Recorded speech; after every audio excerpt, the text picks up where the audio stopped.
la chaîne qui vous on peut un jour Madjab pour déjà bandi déjà ma besika muto lokotio belimbi sikolo kotate ma bimisio nzamba lekisio na simana ye pour yebana il faut ça la reconnaissance nzamba lekisio na c'était betel pour Moïse mbia bimisa il faut la reconnaissance soit comme pour ma pasteur na yo le bon ozo ba mentor tant to foutre la rabanda soit to pesa mbongo ba filma pour be prophétique mais oui il faut filmer tant ozo ngolo ba mabe ya muto siko zali mutu ko yaki makolo yaki moyembi simple c'était betel on a mutu autant moi makolo makolo ko beta makolo depuis nzili style mete na première so yeba na lelo ti Madjab yeba c'est pasteur Moïse mutu ko azota mona ngwana ezani Madjab ndapesa ki be pasteur Moïse les problèmes ezali kamoko que aza ingrat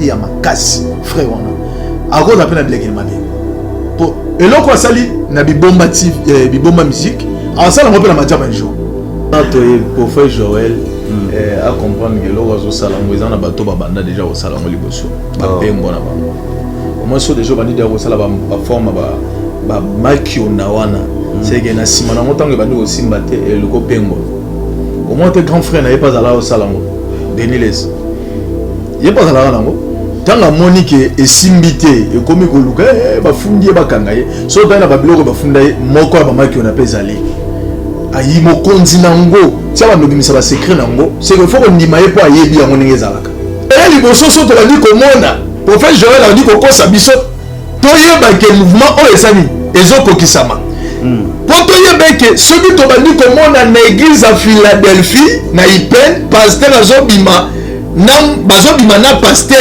na double signe pour comprendre que si les autres comme nango lelo eza déjà temps de la fin pour expliquer biso lisusu pour to bana komona frère ayembaka azobima na femme mariée pour to comprendre que tant que komona ngo to mone que eza déjà signe ba se dit binote na Madjab parce que Madjab yango moko eza malamu parce que ezalaki mbongo ya mutu moko asali eloko na ye mais bato bakoti na kata Madjab bazamba tu ya ekobo baonyonso papa on m'a été na kata ba deuxième vidéo ya Madjab première vidéo ya mobala fille nani Deborah azawa na Madjab siko yali na butu na moni na kati ya l'église mais zamba bandi ko bimisanga mais na kati ya l'église na mona ki bato bazali na bilamba te na ke chapelle de vainqueur na moni bilamba te na ke catholique na moni bilamba te na koti na ba église de réveil na ke na ministère amen na moni bilamba te na leki na église moko ezebele mona lo bakomo nango ezate OK po bakangisanga na église yango bato batuna ngango na moni bilamba te la chaîne qui vous édifie.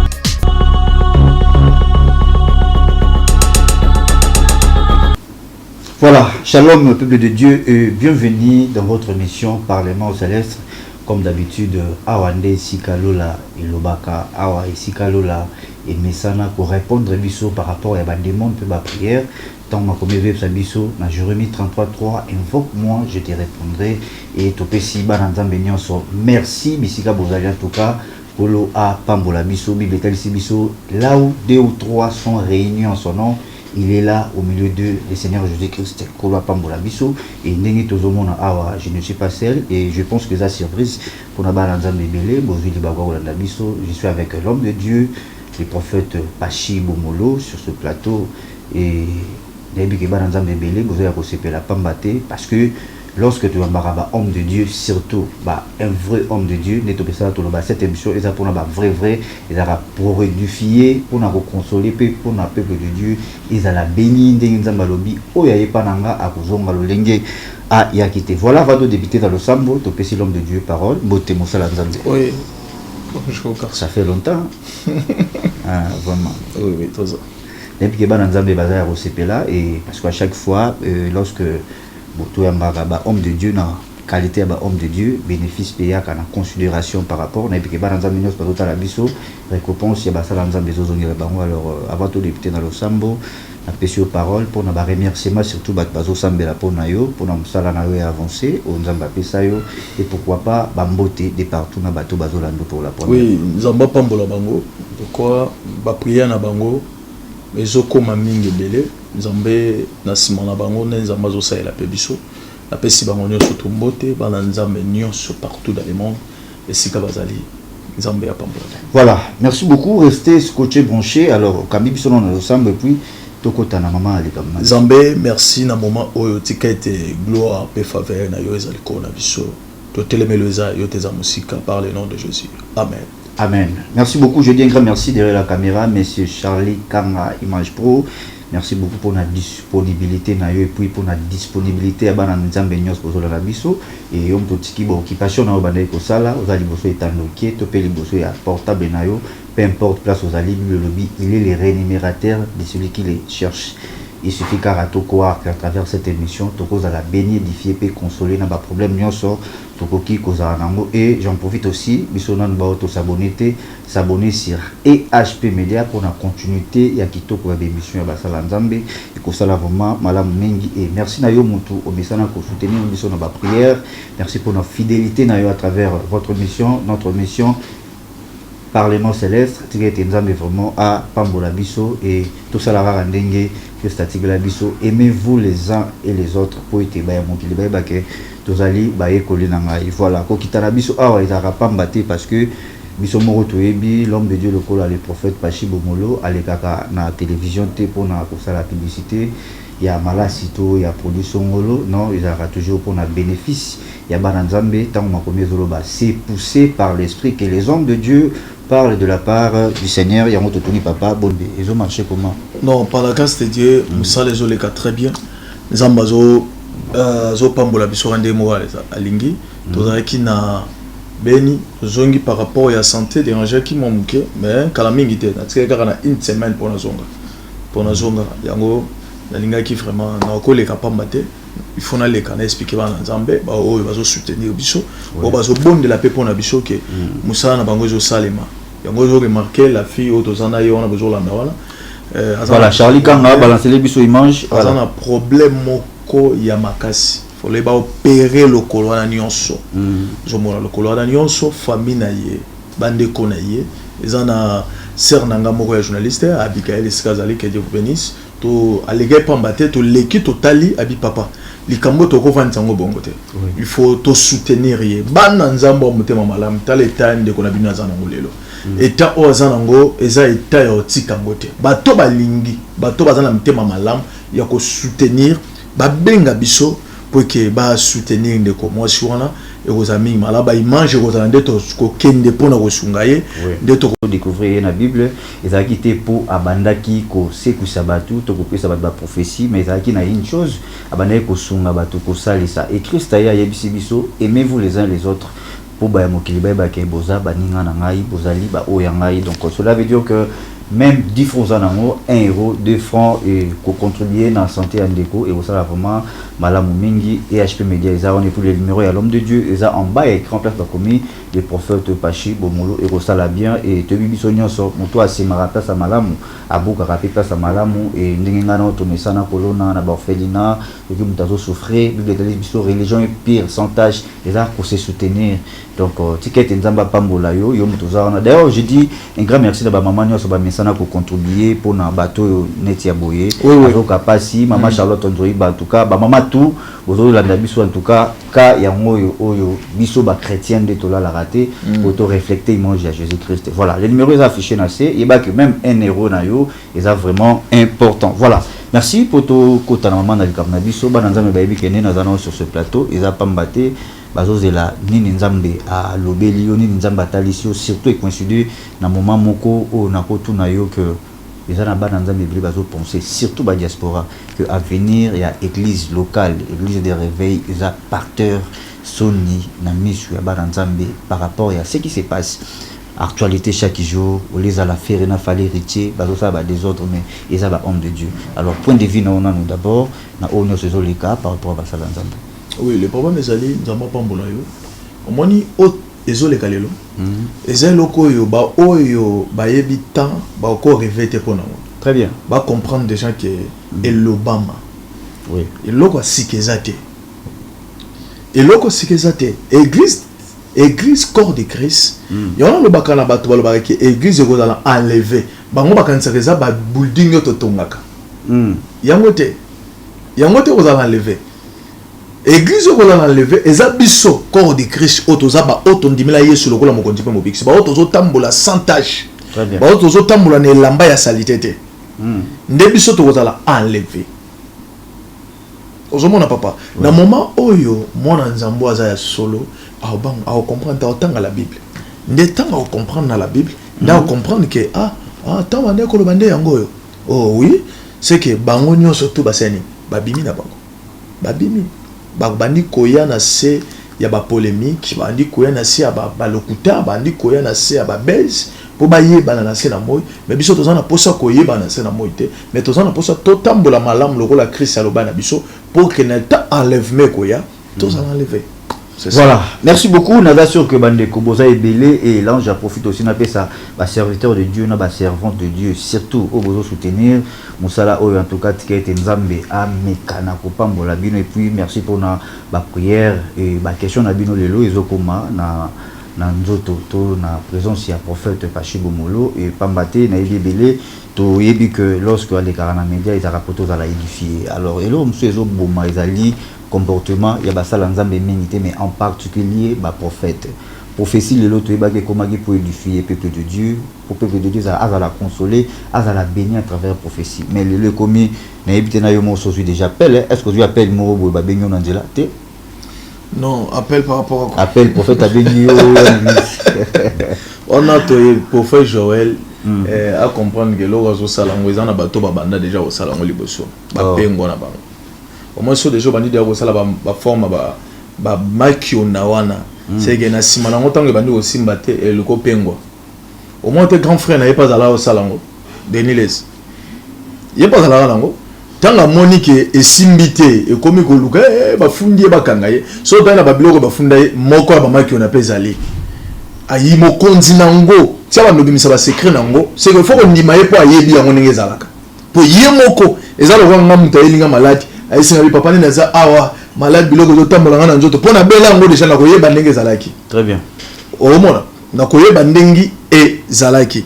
Ozomona eza bongo so mutu ayebisinga prophète pachina zo bela malade bo avant de livrer mutu ne loko wana il faut yeba yango yo moko na. Très bien. Donc yo pobi makiona. Makiona na yebi yango par rapport na faina Kishasa. OK. Kinonyo zoto ayebi makiona. Mais nazolo ba par rapport ya oyo Joël azo sala lelo ayeba ke grand frère na ye moko vient na ye moko boye oyo ba côté la kena biwa pesa ke ba 300 asala yango vaye. OK. Yango so mona ba mbala bazo potala pourquoi grand frère nazo bimisé na poisson si ko ti nazo ngana expliquer Denis les selo moko bi que avec beaucoup de respect comme za Denis les toyebi mais za père na ina expliquer lo moko et là le bi que ya kokota ayebi Joël abanda ko kena biwa Joël kasi abanda ko kena ko coacher. OK. Alors, côté, les problèmes ezali lelo biso ba prophète. Toza ne loko moko. Cause la prophète c'est ça qu'on prophétiser té. Véritable prophétie c'est la parole de Dieu. OK. Il faut enseigner peuple de Dieu. Moi muto za na parole ba ko sakete. Très bien. Muto vandi na likomi. Prophétie à solo parce que biso otozolo bela eza langage déjà baloba yango que bokomona na temps moko ça déjà prophétie Christ azo pesa malgré ba homme de Dieu belé ba boya to komina on a feinté le problème est ali ozo boya to komina feinté c'est que ça muto amela lango ala na ndako na ye ake musala zu 1000 euros ake ndako zu 2000 euros ndako rêver eza bato bazo rêver bato bazo yebate yango na benga kiango biso toza bana ya Isaac 9e fils ya Jacob bana na ye bande koyeba temps oyo ezoleka na kata Israël bazalaki bato bande kotambola na air na likonga bayebi ke na Israël lobi likambo be esalima biso toza bato tokola la pongi to yebi lobi likambo esalima mais soko remarquer serviteur de bandi ko calculer na montre na ye ke ndeto na Christ poya il faut église à l'enlever il faut tout la tote kaba babiloko na internet oyebi te ke bilamba déjà bakoma oteka ngo na internet tantôt ye mpo na ye nano bateki te na telefone na ye na internet na ye mais biso baoyo toyebi tomoni déjà ke nyonso ozoloba wana déjà ekokisama kala. Très bien. Ekokisama kala il faut sikoyo tosala nini il faut toyebakisa peuple de Dieu ke omoni nyonso ozomona wana tande ekomikuse totika lesu na bani ebele te papa mais toyebi nde ngonga te parce que akoya mutu moko ta kolala oyebi soki na loti krista oya lobi azate mais basino bane koloba yango esani ekokisana po totanga yango be totangi Matthieu 24 Matthieu chapitre 24 oui. Tozi Matthieu chapitre 24 biso batoza bandaku et partout au zami sur la Bible wana même na ta téléphone Aujourd'hui, Matthieu chapitre 24. Merci. Voilà. Matthieu chapitre 24, verset 1er. Voilà.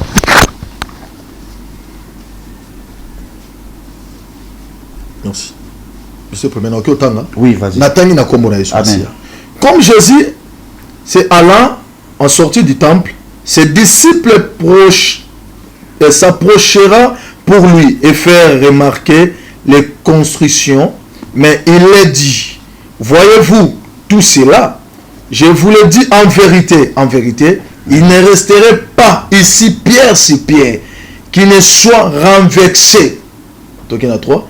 Il saisit sur la montagne des Oliviers, et les disciples virent et particuliers lui faire cette question.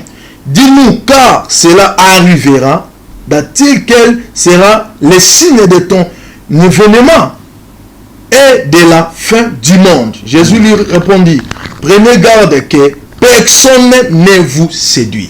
Amen. Merci. Avant tout, ils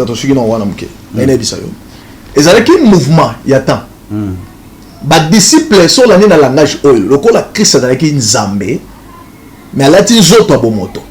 Les disciples bandi koye bisaye expliquer biso mouvement na yo et cause la ndenge nini ba signe ya temps de la fin pour toyeba pour la mikolo koya to mituna ba question tete que to komi wapi c'est que tout le monde va tout ba question que to komi wapi batanga ki Matthieu 24 té. Très bien. Parce que biso le compte aux équipes ba disciples Brice pour faire que là tu vas dire que tourner la question. Expliquer biso événement et bas signe y a temps de la fin. Pour na mikolo koya liboso so to va dire que mona pour faire Joël a dit que ça biso toyeba que mouvement o esani ezoko kisama. Pour toyeba que celui to va dire que mona na église à Philadelphie na Ipen pasteur azobima na bazobima na pasteur na double signe. Pour comprendre que si les autres comme ils ont ils ont déjà temps de la fin. Pour expliquer biso lisusu. Pour tout le monde a frère Yembaka, azobima na femme mariée. Pour tout comprendre que tant que le monde a tout le monde que ils ont déjà signe. Expliquer biso tant que le monde a Ukraine na Grèce, ba bombe bandi ko se manifester. Pour tout comprendre lisusu te que tout le monde a lekela ratang te que to komi wapi. Non, encore comment t'es. Si on a une carte, on attend 24. Alors, oh, déjà, va prophétiser. Véritable prophétie. La prophétie d'Aranie Moro Christ. Christ a dit que Bisabi sur le bosso, signe le bosso, Christ a dit que Nyabi, Basebi Binoté. Maman n'a les ramené sur un mot de l'eau. Abi, Basebi Binoté. Abi, personne ne vous séduit. C'est que, le prophète Joël a séduit un miracle le Goutate. Très bien. Que Kata Singa, j'en appelle ça 15 000 pour Moutaya Bisseni, dans la prophétie. Pour pas séduire Binote dans Madjab. Parce que Madjab, il y a un moment où ça malam. Parce que ça qui m'ont eu Moutou, mon quoi salé le Gona. Mais bateau va continuer à Kata Madjab, Bazaba, tout y a Kobo. Bah on y est. Papa, au moins était la carte au deuxième vidéo à Madjab. Première vidéo il y a mobile la fille nani Déborah. Azawa Na Madjab. Siko. Après il reçoit un maître na yemo. Madjab yemo ko mama wana. soka lingi eloko na ke liboso alongola mai kala bai alongola ba fi wana tout baza ba hypocrite eloko na ye moko kolo majab na côté liété na côté pe Moïse Mbié té oyo ça pas Moïse Mbié za joua oyo ça pas Moïse Mbié oh eloko eza lokola nga na eli okop moko toyokani na bientôt okei na yo kozwa na koloba nini cameraman na biso Charlie Kanga ah na tele Charlie Kanga obi na ko tele prio lo bagita na bagise ye mbongo liboso po ya ngima tayo mona bon ah elonga na boya ki fallait ndeko boya mote ah na kyo sani il faut lo ba mabe ya eloko wana po batu basani bala nango li soute na obebisela moninga cop na eza bongo entre bango mibale guerre eza likambo ya zu eza na kati siko basinyo ezosama lelo elobama na matie tokita ase lisusu voilà toi avancé toi voyez na 3 toi na 4 déjà toi na 4 voilà toi comme na 5 car plusieurs viendront sous mon nom disant c'est moi qui suis le Christ ebele bakoya na kombo na nga bakoloba ete nga nde naza prophète oyo kola lobelaka nga très bien landa ngai nga nde naza prophète oyo kola lobelaka nga miracle na obikisa moto liboma oyo onde bakoya Christ alobi yango déjà eloko liboso o Christ alobi personne ne vous est séduit yabi balabi car plusieurs viendront sous mon nom disant c'est moi qui suis le Christ. Très bien. Et ils séduiront beaucoup de gens. Il y a une église locale, ba Philadelphie, et belé ya bandini baza, genre un double signe pesant en quatre. Pasteur va péder. Basé belé. Papa toza na compétence ko la ko na kata chaîne biso toza na EHP Media nga sali lika moko bongo yo oko bima obe ba total vidéo pa frère Brice be mutu boy asali bo seke na kata pe joana ezaka yo moko te vous belé toza belé na kata Philadelphie de belé ba pasteur zo mon belé bongo so tori total je français ou ta et là oh tu bien speaking man na ba lika mbona ko expliquer ko ba nzambe belé je français ou ta ozobanga neti otala ipe ozobanga dans ça c'est pas ozobanga batomona ya ipe crime liboso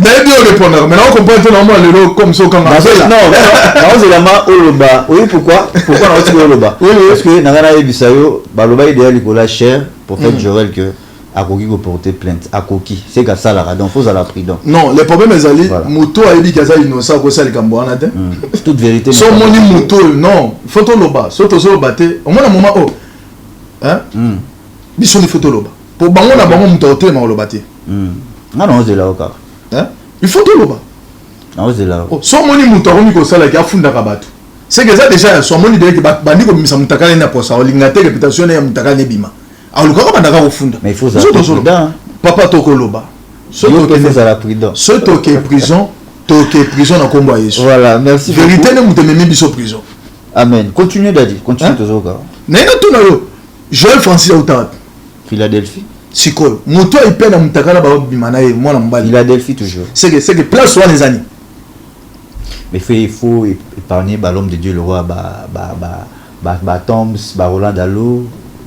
Le problème est ali na pesa message moko kala soto le on a chaîne na biso au monde on a bisa Tom sike na bisa pasteur à Tom na bisa bi nzamba zo bisangai bima wana to lukango ah donc ça va limiter c'est que na loba yango déjà message on a peso na loba yango oui to ebi to vérifier na loba yango ba to ba vérifier ba pour de li ke ba to ba landa biso baza ba message ezali baloba na bimisa on a bisa que pasteur à Toms akeba bibawana na Philadelphie oui na loba yango ezali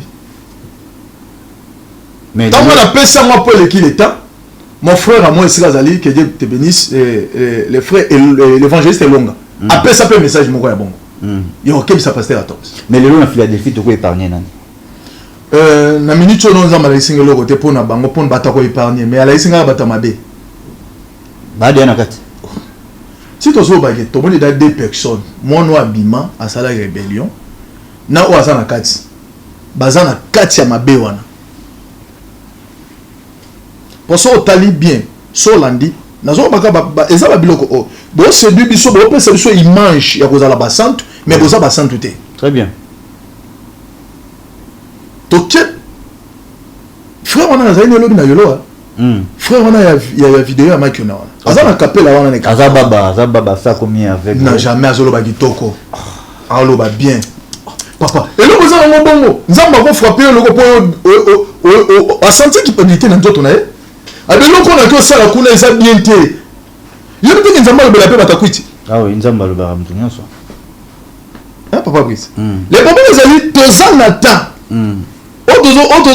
otozosala lelo ata tosali na nkuku ebimaka na posa. Merci beaucoup. Tom va évoluer et na lingi d'abord na zonga na régie bon tozonga sima tout ça parce que l'église Bethel si tozo sur la boue est en danger. Ils ont un danger par rapport à la foi et à bandimi surtout ba bébé spirituel. Alors na lingi Charlie Kanga au projecter les biso image à notre frère Teddy pour te vérifier qu'est-ce qui se passe. Est-ce que Moïse Mbi azobim sa vraie face naïe ou bien Azan a raison. Alors suivez cet extrait et puis on se retrouve tout juste après. Suivez. La chaîne qui vous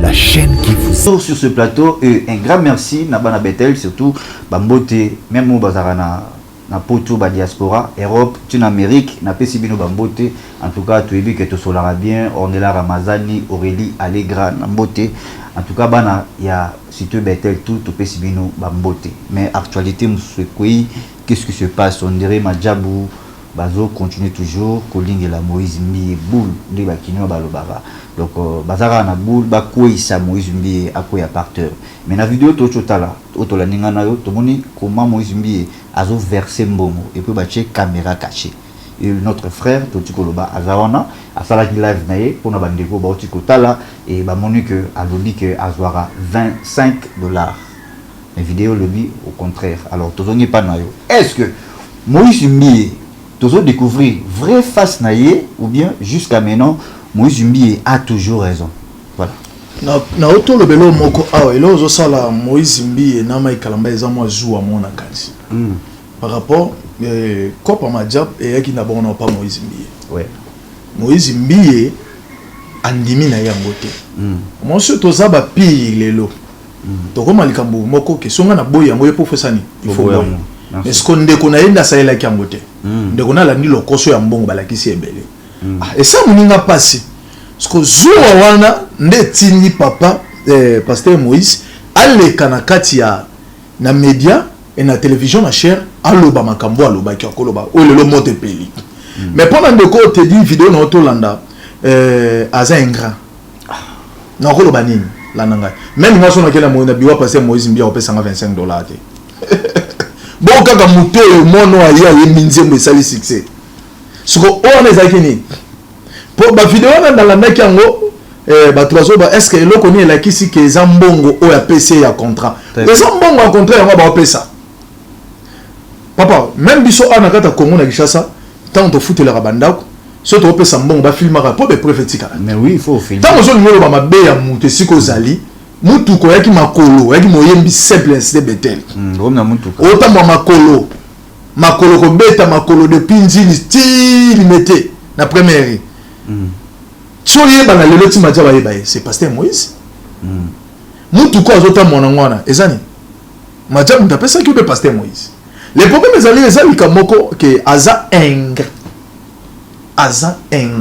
ya makasi frère wana akoza pena bileke mabe po eloko asali na bibomba musique asala ngope na majaba un jour so déjà moto asali yo maba wangani bolamu na yo place akokende mpe akosala yango mpe kaka aza na mposa azala leader na nzoto na ye makila wana ndenge azala leader mo leader oyo na espèce leader azalaka toujours na respect akoboma mpo atikala ye moko akosala yango mpe un jour majab po déjà bandi déjà mabe esika moto alokoti yo bolimbisi kolokota te mabimisi yo nzambe alekisi yo na nsima na ye mpo oyebana il faut ozala reconnaissant nzambe alekisi na site betel mpo moïse mbi abimisa il faut ozala reconnaissant soko moboma paster na yo loba kozwa bamantor nga mentor nanga lobi mpe akoboma mpe mentor wana. Voilà, merci, mais d'autre part, est-ce que Yone Ozabouema Oyambi équipe Mumbaya et HP Media Awa et to tigela ki autant osali ba prière aussi ici ba prière na yo to lui na quatre émission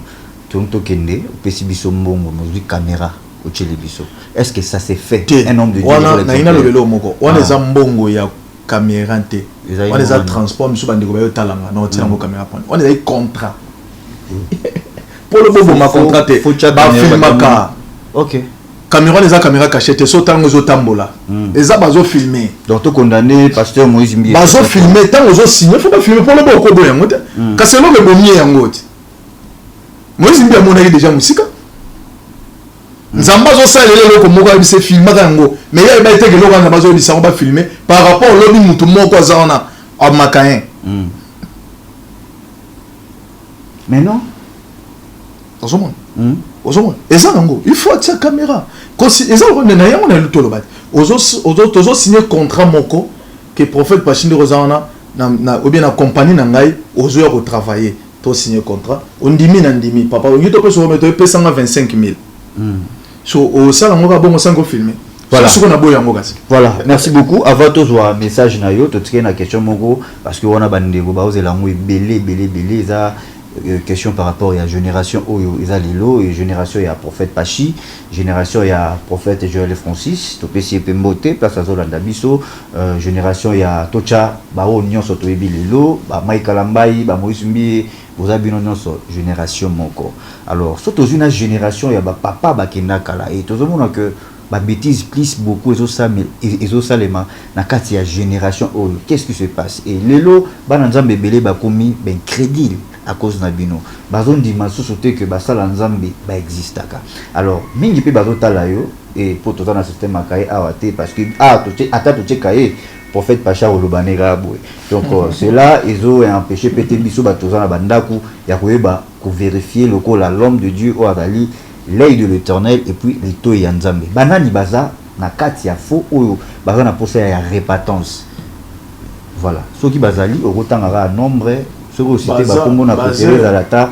na ba message ba nzambe ba benga pour numéro za wana obani elo moko na la ndenda comme la émission na yo mutu mo abiponi bo bangi bata ba kombo non il y a problème de personnalité surtout les problèmes ezali bomoni média oyo ko bomisa yo voilà et ko kangisa yo faut être professionnel mais les problèmes ezali tolobaka yango mingi so tozoloba bongo bande ko bebe tsa ba mabakute so ba pourquoi on ko loba bongo omoni bato bazo pengwa lelo baza ba envoyer à satana te mais baza batu oyo bazalaki na nzambe mais mokili nde bendi bango nyeti Mike Kalambai abande na nzamba solo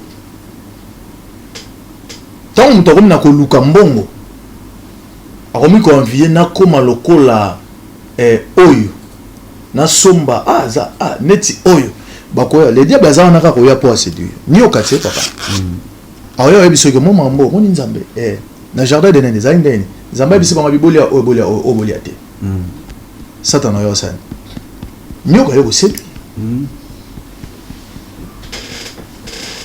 ozomona po ba séduire yo te il faut télémangui yango ne toza nango problème lelo église il faut téléma et boya séduction les problèmes ezali kamboyo bazonga na ekolusu bazonga esika utaki esika bimeli esika nzambe azali wana papa Mike Kalamba na cité Bethel Bethel tobite que zonga cité Bethel hein azonga na carte église basambela pona ye non kozonga na église po basambela pona yo et ko da problème déjà problème yo moko luka nzambe na yo OK luka nzambe le temps luka nzambe ozala ba sacrifice oyo bike so na lali na koto nzamba yokanga biso poto toza so na moike mambe simba te na bike so na so na ke koto mambe simbaka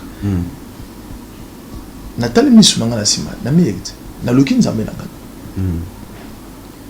atika ko se défendre atika ko tinda batu non déjà là le rôle ngana za moi so na za na ya ableki déjà na télévision bike to sala ki yango so yo obo yango pourquoi pour moto za ki na ye ba bizi alobi ke na sala ki ezali kambuke mali kalambai alzongela nzambe na ye mbongo epengwisi.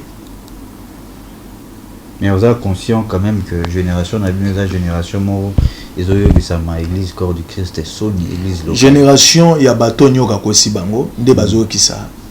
Moi génération oh ezana ba o nyoka nda kosi. Nyoka ye na jardin ayebisi bango ke bolia o. Moi so bolia o bo funga bo koma na mbongo bo panza sa mala bato bo mona mino bo tamo na mituka cher.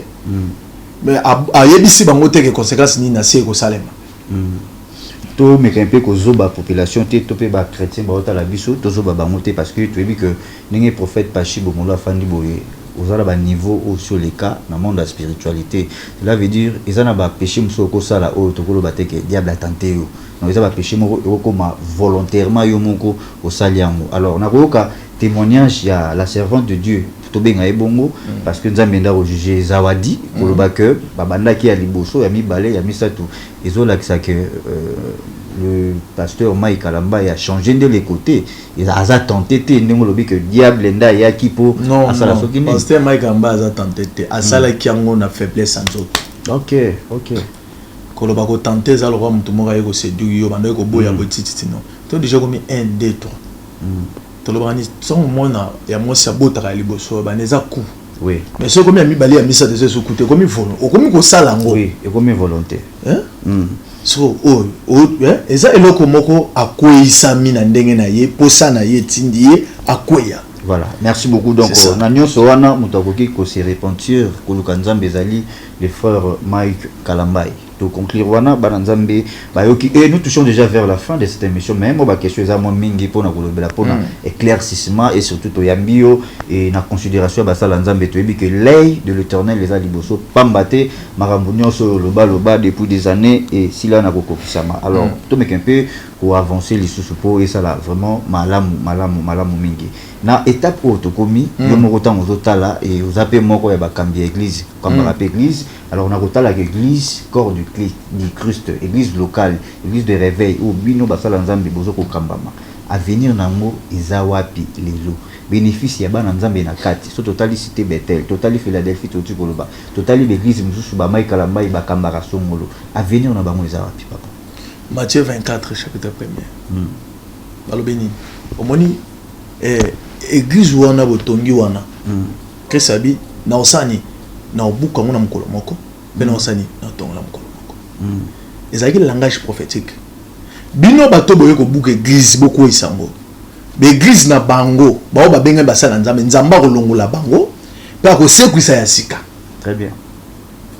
Na génération o ezala ba on nzamba zo tombola bango na bango mutu bazo teka mitakana na bango bazo bosali bolumu na bino moko boko motsonga na ba média pour ko tsabiso na distraction. Très bien. Et ça bongo diable azo bimisa bango na posa poto koma na distraction ya kolobela ka bango. Ah oui. Ya kolobela ka bango eza misala ya satana. Eza siko eloko yo église na bango zo buka na zo kweya. Bao bazwa na sima nenzamba zo sani. Autombola ba o ba ko tambo na ko banga Yesu nenzamba osani. Autombola bango. Eza eloko musu na koloba ite pour le moment diable abomi azoluka a détruire l'église. Mazo bateke nzamba zana ba o azo préparer pour abimisa. C'est que kombo Yesu Masia. Ba ye onyoka sebi no bango te bazali. Très bien. Onyoka sebi bango te bazali o bazwa na mopepe koleka ba o bazali boso. Parce que distraction tikali liboso yango na ngina lo beloko moko nzamba pambola l'homme de Dieu oyo na ngina tanga kombo. Pourquoi Nathalie na babuzo ba tout eleka na Congo mais ye babimisa kombo na été. Nani wa? Nema sikatenda. Nangana tout na zape na jeune. Azape na jeune. Sur pourquoi ba o tout mitakala ebimi kotoyo bolumbu akobimi okuna bapanzani bapotani nzondo ba pasteur soki obandi kotala otiko okute na même ata lisolo na ye kobeta mate mais ça peut mutu aza na mai na makila.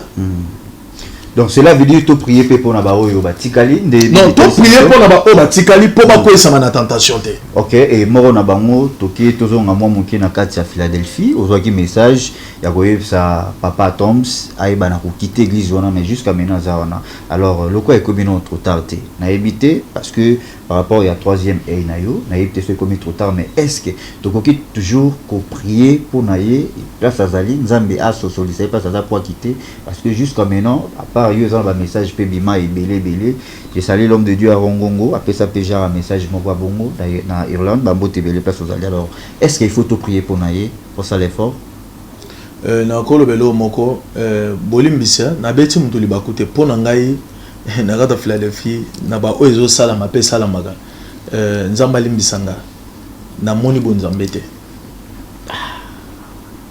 oui eza o nga na loba so beti bango libaku baloba ki bazana Yesu nga na ndenge na nga na ndenge na zo monela na ndenge na monela mabe ekene na kata église wana nazomona bonzambe ya Yesu to oyo edina bala tigela biso te bana Philadelphie ba otala yo bongo pona te sango malamu na kobanga bana Philadelphie po ba otalanga les problèmes ezali surtout andi kotala bato pena mona loba mabe ya prophète Pachi te pourquoi bana prophète Pachi ba otalanga on est sur côté ya sango malamu te auto za ngo lelo to za na poso to bisa batuke kuna okete koto okende na moment to za ngo na bande ko lobelo moko na depuis début il y a 2022 na ndo babi na 2022 bato mingi ba comprendre langage na ngai changer na ndoke tout droit pourquoi pour tango tikali muke total la oyo même Yesu ngwa ye lobité tantôt liwe ko zonga lelo très bien bo tout na ngai ke oteya kinini bien muto tout na ngai za pasteur en Philadelphie te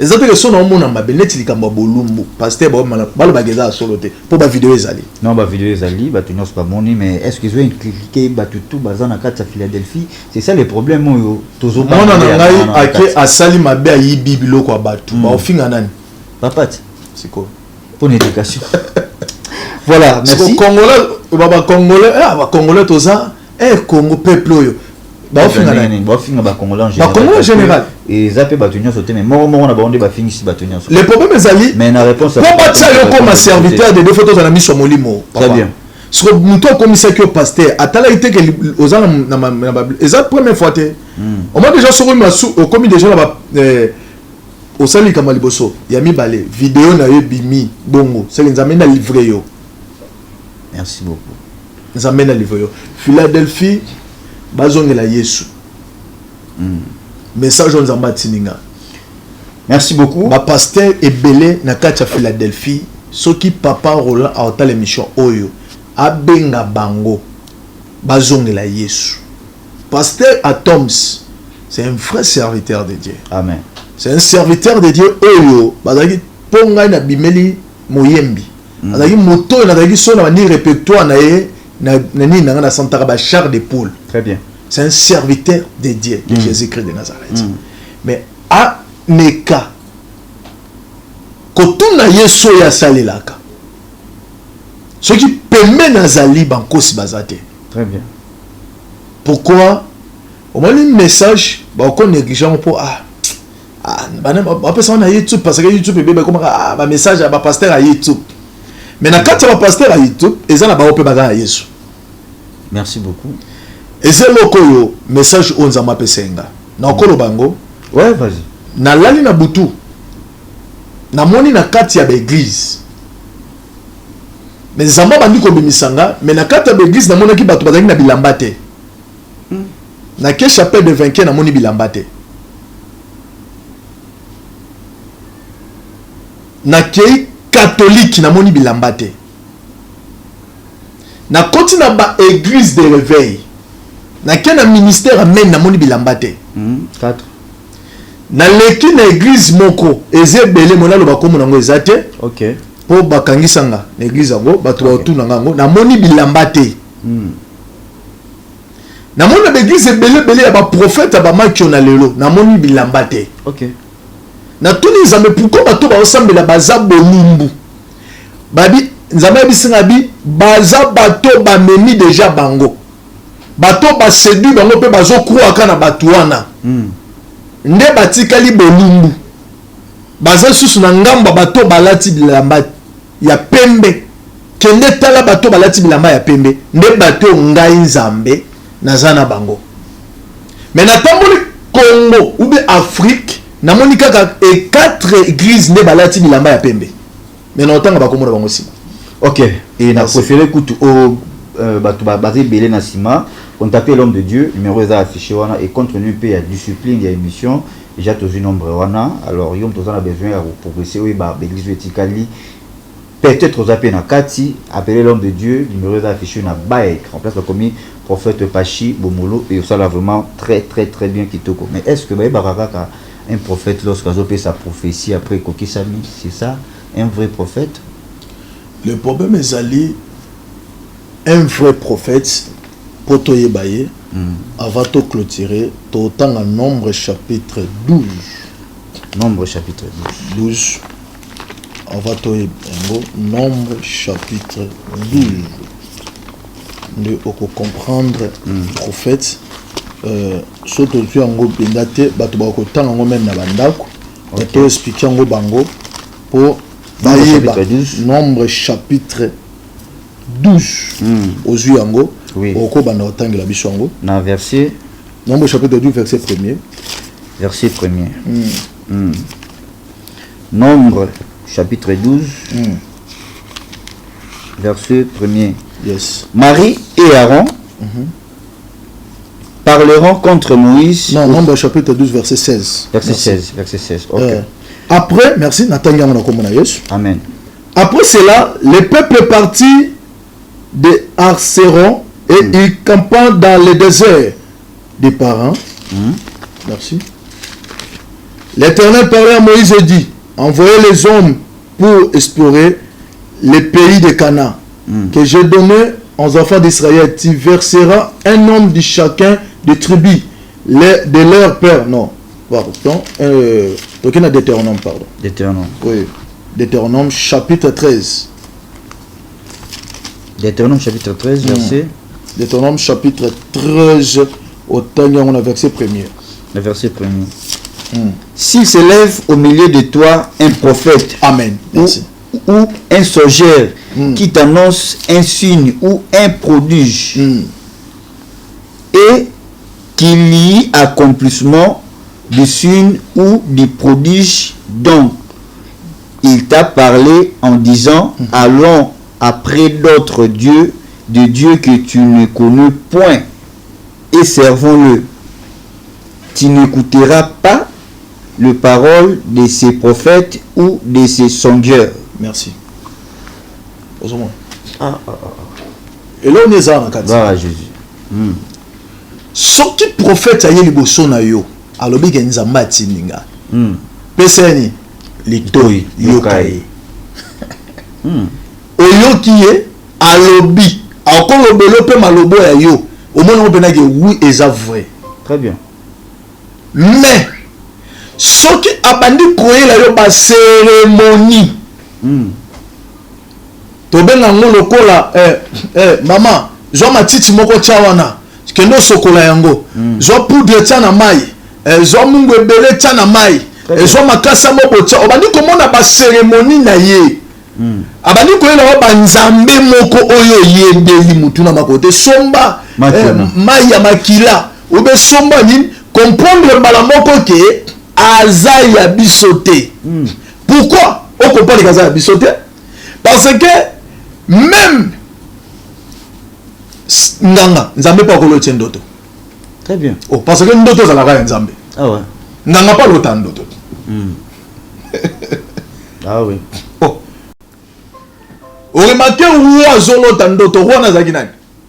Kasa ba prophète to bazala nzamba solote. Ah oui. Pharaon.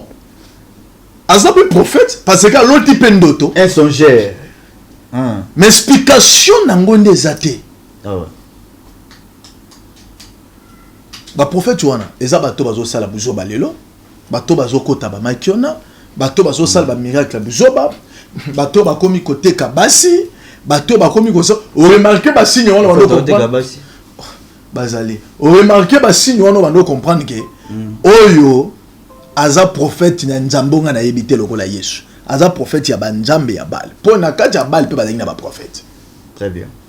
Voilà, merci beaucoup et nous touchons vers la fin de cette émission et nous sommes déjà arrivés à la fin de cette émission. Toki Makambo, prophète Pacha Lobi, baebaka un vrai prophète car à celui prophétie et coquille samité parce que même le diable a pu s'appeler prophétie. Voilà, Toki ba détail to kotinango tina suka malam. Alors question na bisa sukizali, faut répondre et avant répondre question na topé sur peu conseil aux amoto les gars na média bat balandako trop.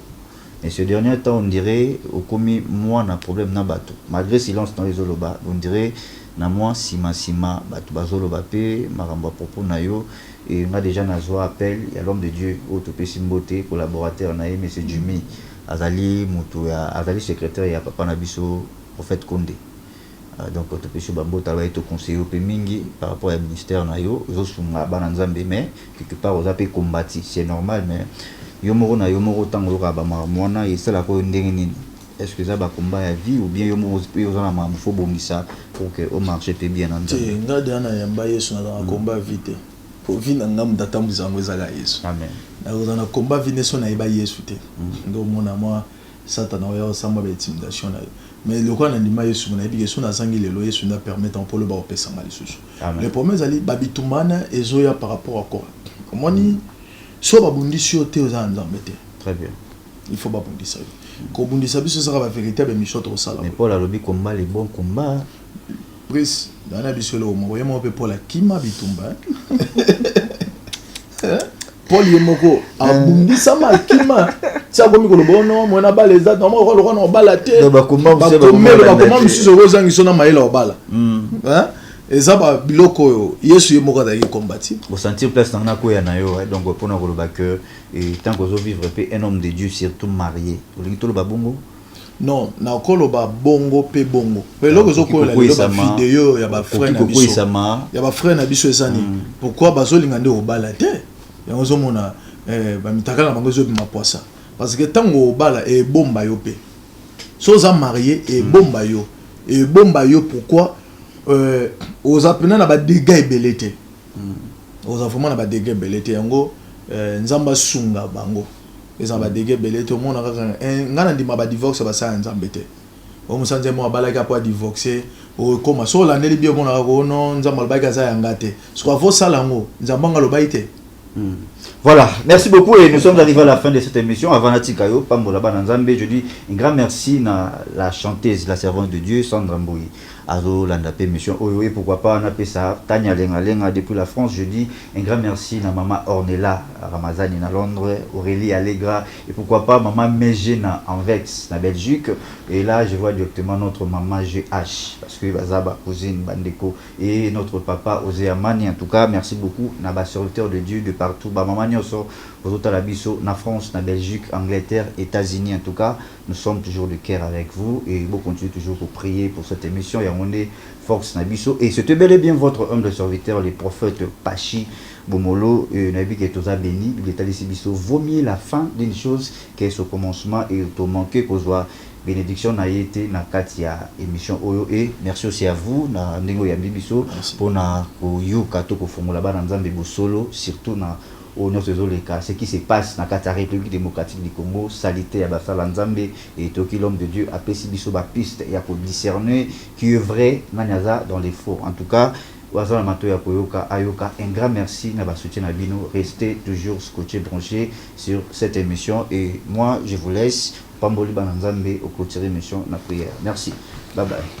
Zambé apambola bango ba onyo surtout bazolanda biso partout dans le monde. Tolobaka ngo mingete koyoka mingi onzamba zoloba eza mingi malampo na biso pe kosala pe kotosa yango na pamboli yo moto landi pe bandeli pe suka pe na koloba mingi ete Jésus revient bientôt yo kangami na masumu yo pasteur yo serviteur de Dieu yo mwana nzambe moyembi na nkolo yo muto sela kanzambe okangami na masumu olingi nini na masumu wana satana diembelio ne lamba olingo tikate mama yo muto za na problème moko za na ngona kacha ndako libala na yo problème wana ezo linge silate ozo lukela problème ngo wapi simbaka elamba Yesu na elebisa batoyo babengama bana na Nzambe batoyo babengama ba serviteur na Nzambe batoyo balingi kotika Yesu te pona problème oza nango na elebisa yo tozo kende masuye bandiko kota mai mais biso tobelaka Yesu po telema Yesu il faut tellement la problème na yo Yesu faut tellement la likamu na yo nzamba to la biso d'église na kata d'église ba kilti ya bolumbu zo salema eza message eza na langage moko eza na kati wana corps de Christ tozo kene wapi na elembo oyo batu balingi basimbisa biso eza biso te attention parce que elembo tozo linga to simba ya mabe ya satana ekokwesa yo lobi yo muto zali na bakisi na singa yo muto linga ko benga ka banganga obenga banganga potali sa vie na yo yebakete Jésus revient bientôt zambo wana zali toza mikolo prophète azali na problème ya santé elingate yo yeba yango parce que ebetsa yo ou bien elembisa foi na yo te mais ana bato babengaki bayebi bato bande ko landela biso depuis to na voyage na biso na beni bayebi comment makambo bande ko salama mais nena bisa yo omoni bible oyo yo muto sombaki yango bible yo muto sombaki yango to salela yango soki sombi yango lisusu po to salela yango musale sika to sokende eza malamu eza na faute na video moko zoleka ndeko mwasi wana aza na problème ya maladi yonde mutu nzamba atindi biso to ebisa yo bozwi na yo kopesa kate ba musicien babwaka yo bozwi na yo kopesa kate o contribuer ne sika ozolona ya mabe mais bozwi na yo sunga pe bato baza na passe ser wana aza na problème soko sunge oza malam nzamba pambola yo muto za problème benga biso to bondela yo nzambe na edina bala apambola yo to bondeli merci mo santu na bomo yo bandaki na biso po succès na biso tikete ba o nyonso tu balande biso ba pambolama na kombo na Yesu amen. Que Dieu vous bénisse. Zamba bomo apambola bino. Merci. Ciao. La chaîne qui vous édifie.